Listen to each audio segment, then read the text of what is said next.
ஓம் சாயிராம். ஸ்ரீ சாயி பணிக அனைவருக்கும் சாந்தி நிலவட்டும்.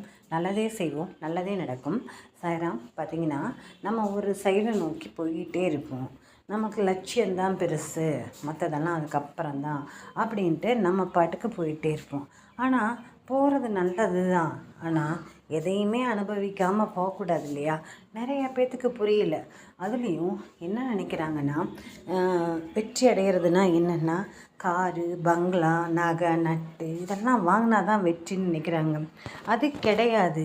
மனுஷங்க என்றைக்கு உண்மையான வெற்றியை உணர்கிறாங்கன்னா, அவங்க வாழ்நாளின் இறுதி கட்டத்தில் இருக்கும்போது தான் உண்மையான வெற்றி எதுன்னு நினைக்கிறாங்க. ஆனால் அந்த இறுதி கட்டத்துக்கு வரும்போது அதுக்கப்புறமா அவங்களால செயல்படவே முடியாத சூழ்நிலை வந்துடுது.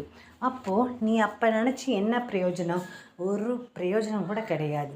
இப்போது எக்ஸாம்பிளாக ஒரு கதை என்னென்னா, அவங்க ஹஸ்பண்ட் ஒய்ஃபு.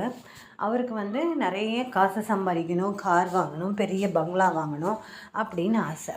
சரி, கல்யாணம் ஆயிடுச்சு அவருக்கு. அவர் பணம்னு பைத்தியமாக சுற்றிக்கிட்டே இருக்கார். ஒய்ஃபை கவனிக்கிறதில்ல, சரியா அவங்களுக்கு டைம் கொடுக்கறதில்ல, ஸ்பெண்ட் பண்ணுறதில்ல, எதுவுமே இல்லை.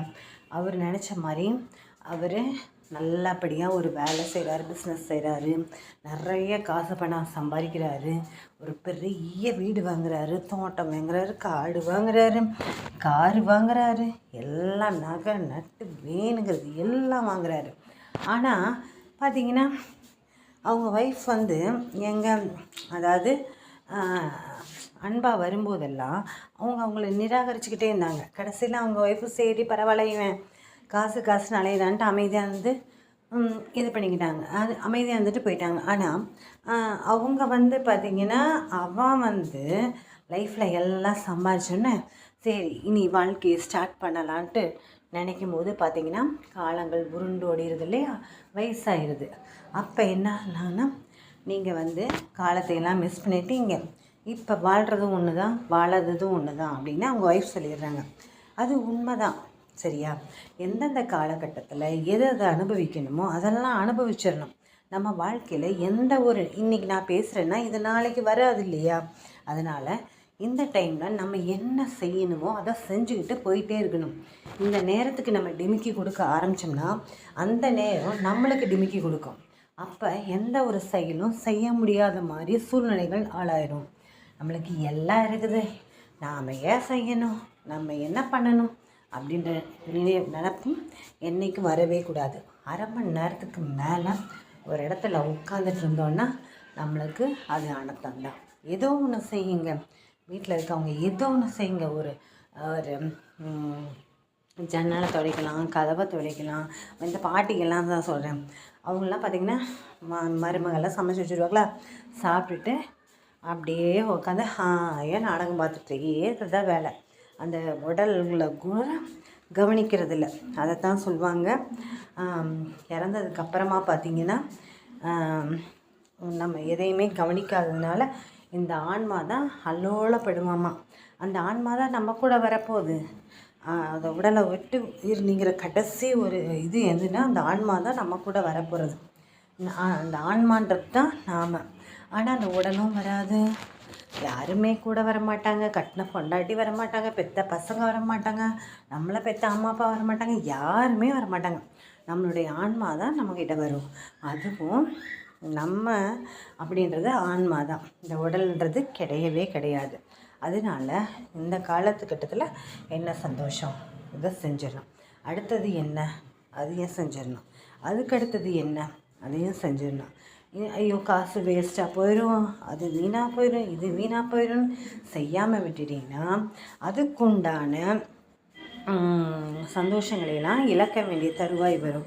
இப்போது ஒரு ஃபங்க்ஷனே நடத்தணும்னு பெரியவங்களாம் ஆசைப்படுறாங்க. அது ஏதோ ஒரு காரணத்தினால தள்ளி போயிட்டே இருக்குது. சரி, அது முடியவே இல்லை. ஒரு கட்ட நேரத்தில் அந்த ஃபங்க்ஷன் நடத்த வேண்டிய ஒரு சூழ்நிலை வரும்போது அவங்க இல்லாமல் போயிடுறாங்க. அப்போ அந்த குடும்பத்தாருக்கு எல்லாரும் மன வருத்தமாக இருக்கும். ரெண்டாவது, நம்ம இந்த ஒரு ஃபங்க்ஷன் பண்ணுறதுக்காக நம்ம ஒரு பட்ஜெட் காசு ஒதுக்கி வச்சுருப்போம். அதை நம்ம செலவு செய்யாமல் விட்டுட்டு பின்னாடி பார்த்துக்கலாம் அப்படின்ட்டு நம்ம அந்த காரியத்தை ஒதுக்கி வைக்கும்போது அந்த சுப செலவாக இருக்கிறது அசுப செலவாக மாறிடும். அப்போ ஒன்றுமே செய்ய முடியாது. சரிங்களா? அப்போ என்ன செய்ய முடியும்? அதனால் எதுவுமே செய்ய முடியாது.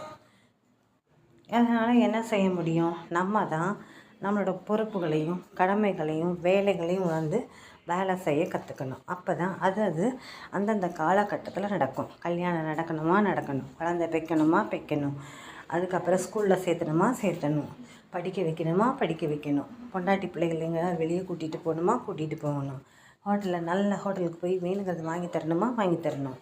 இந்த மாதிரியான விஷயங்கள்லாம் அந்தந்த காலகட்டத்தில் நடக்கணும். இந்த மாதிரிலாம் செஞ்சாங்கன்னா தான் நம்மளுக்குரிய விஷயங்கள்லாம் நம்மளுக்கு அந்தந்த காலகட்டத்தில் நடக்கும். இப்போ பார்த்திங்கன்னா குழந்தைங்களுக்கு அந்த மன வளர்ச்சியிலேருந்து வீடு ஹாப்பியாக இருந்தால் தான் குழந்தைங்க ஆக்டிவாக இருக்கும். அந்த பொண்ணு ப்ரெக்னெண்ட்டாக இருக்கும்போதும் கூட வீட்டில் உள்ள சூழ்நிலைகள் சந்தோஷமாக இருந்தால் தான் அந்த குழந்தை கூட நல்லா ஆரோக்கியமாக சந்தோஷமாக அதோட காலத்துக்கு தகுந்த மாதிரி அதோட வளர்ச்சிகள் பரிபூரணமாக சூப்பராக அமையும். அதே மாதிரி அது பிறந்ததுக்கப்புறம் பார்த்திங்கன்னா அதோட ஸ்டேஜ் அந்த வளர்கிற ஸ்டேஜ் அடுத்தடுத்துன்னு போய்கிட்டே இருக்கும். அதில் மெயினான அடிப்படையான காரணம் என்னென்னா, எங்கே சுற்றி பார்த்தாலும் நம்மளுடைய சந்தோஷம். வெற்றின்றது 2வது பட்சம். வெற்றிக்காக சந்தோஷத்தை இழந்து விடக்கூடாது. சந்தோஷமாக இருந்தாவே வெற்றி தானாக வருன்றதில் எந்த டவுட்டுமே வேண்டாம். இதுக்கு தான் நம்ம சாயப்பா இந்த மாதிரியான புரிதலான விஷயங்களை சொல்கிறதுக்கு தான் மகராசன் நம்மக்கிட்ட வந்திருக்காரு. அதனால் நாம் எல்லோரும் அவர் எந்த வழியில் நம்மளை உள்ளுணர்வாக இருந்து செயல்பட வைக்கிறாரோ அது மாதிரி நாம் செயல்பட்டுட்டு போய்கிட்டே இருப்போம். சரிங்களா? சரி, இன்றைக்கி என்ன மெசேஜ் கொடுக்குறாருன்னு பார்ப்போமா? எப்போது எனது துயரங்கள் தீரப்போகிறது? இன்னும் எத்தனை காலம் காத்திருக்க வேண்டும் என்று உன் மனம் வாடுகிறது இல்லையா? இதோ இங்கே இருக்கிறேன், இதோ உன் அருகில் இருக்கிறேன். நீ உறங்கும் போதும் ஓய்வெடுக்கும் போதும் உன் பணிகளை மேற்கொள்ளும் போதும் உனது கண்களின் எதிரே உனக்கு முன்பாக அமர்ந்து கொண்டிருக்கிறேன். திரும்பும் திசையெல்லாம் உன்னுடன் இருக்கிறேன். நீ காண்கின்ற ஒவ்வொரு ஜீவராசிகளின் வடிவிலும் நான் சூழ்ந்திருக்கிறேன். ஏன் உன்னுள் இருக்கின்றேன். நிழலாக தொடர்ந்து கொண்டு இருக்கிறேன். என்னுடைய குரல் உன் செவிகளில் கேட்கப் போகிறது. ஆம், எனது அன்பு செல்வமே, எனது அற்புதமான குரல் உனது செவிகளில் கேட்கப் போகிறது. அப்போது நான் உன்னுடன் இருப்பதை உணர்ந்து கொள்வாய். எனது குரல் மீண்டும் கேட்கும் தருணத்தில் என்னை முழுவதுமாக புரிந்து கொள்வாய். நான் இருக்கும்போது எதற்காக பயந்து ஓடுகிறாய்? எனது பார்வைக்கு மிஞ்சிய சக்தி எதுவும் இல்லை. நான் உனது நிழலாக இருக்கும்போது கலங்காதே. உன் வாழ்க்கையில் எது நடந்ததோ அவை அனைத்தையும் நடந்து முடிந்துவிட்டது. நீ எதுவும் உன்னை துன்புறுத்தத்தே போவதில்லை. வாழ்க்கையில் மிக வேகமாக வளர்ந்து வாழப்போகிறாய். கலங்காதே. அனைவரும் வியக்கும் வண்ணம் உயரப்போகிறாய். தேவையில்லாமல் மனதில் கற்பனை வளர்த்து கொள்ளாதே. என்னை மீறி எதுவும் நடக்காது. ஆம், எனது குரல் உனது செவிகளில் கேட்கப் போகிறது. உனக்கு வேண்டியதை எல்லாம் வழங்கப் போகிறேன். காத்திரு எனது அன்பு செல்வமே, நான் இருக்கிறேன் நிழலாக அப்படின்னு அவர் சொல்கிறாரு. அதனால் எதுக்கும் நம்ம வருத்தப்படணும்னு அவசியமே இல்லை. நாம் எல்லாரும் வெற்றியை நோக்கி போகாமல் சந்தோஷமாக இருந்து ஒரு வெற்றிகரமான வாழ்க்கையை வாழ்வோம். வளமுடன். ஜெய் சாய்ராம். சாயப்பாவின் திருவடிகளே சரணம்.